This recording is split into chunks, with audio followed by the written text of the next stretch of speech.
I'm completely convinced that Amado built hidden combat protocols into his cyborgs. This is a totally new type of command system that I think we're going to see revealed in an upcoming arc. At the right moment, he could turn Eida, Daemon, and Kawaki into his own personal army and bodyguards. I'm going to break all of this down for you right now, but before we dive in, make sure you hit that like button and subscribe to the channel. We're used to looking at Kawaki, Eida, and Daemon as their own separate characters, with their own goals, their own conflicts, and their own choices. But what if Amado never saw them that way at all? What if, to him, they were always just pieces of one unified system, one that he can switch on whenever the moment calls for it? Eida is Amado's perfect surveillance network, Daemon is his unstoppable defense, and Kawaki is his one-of-a-kind strike force. Every single piece of this was designed to keep Amado and his daughter safe when the time comes. When you read the manga carefully, a very specific picture starts to take shape. We've already seen that Amado can remotely adjust the parameters of his creations. In Blue Vortex, he redistributed Kawaki's combat capabilities without ever being physically present.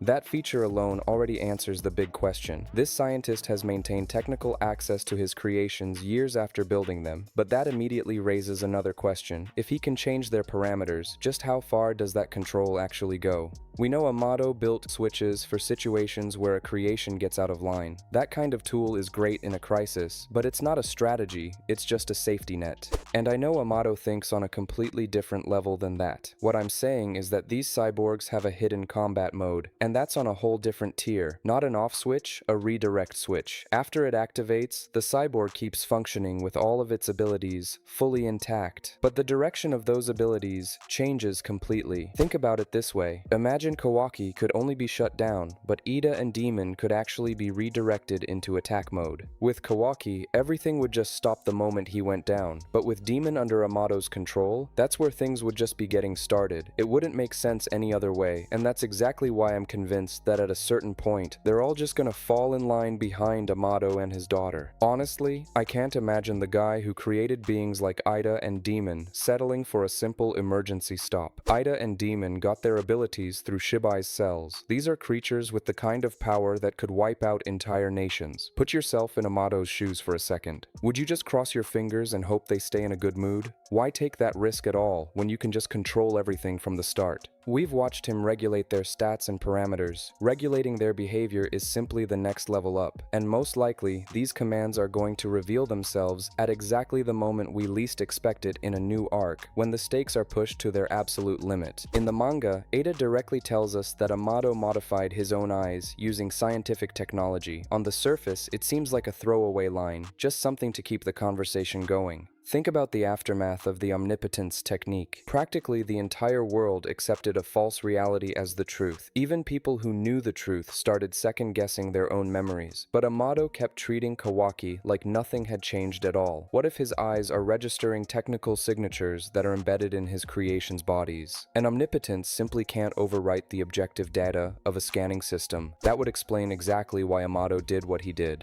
But I actually think all of this is just the build-up to the real twist. Picture this. Amado activates the hidden protocols. Eida, Daemon, and Kawaki are forced to protect him at any cost, not because they want to, but because the system decided that's what happens. Boruto realizes that fighting them head-on would only make everything worse, and the race begins not to win a battle, but to set them free. That would be a genuine technological Edo Tensei. Kabuto used the reanimated as the perfect tool of control. Many of them kept their minds and their personalities, but in a critical moment, the summoner could override their will and turn them into weapons. Amado is doing the exact same thing. Only instead of seals, he's using hidden programs and cybernetic constraints built right into the cyborgs themselves. And a twist like that matters for way more than just the plot. It ties directly into the core theme of Boruto as a series. That's exactly why a conflict involving Amado's army would be so much more compelling than just another power level battle.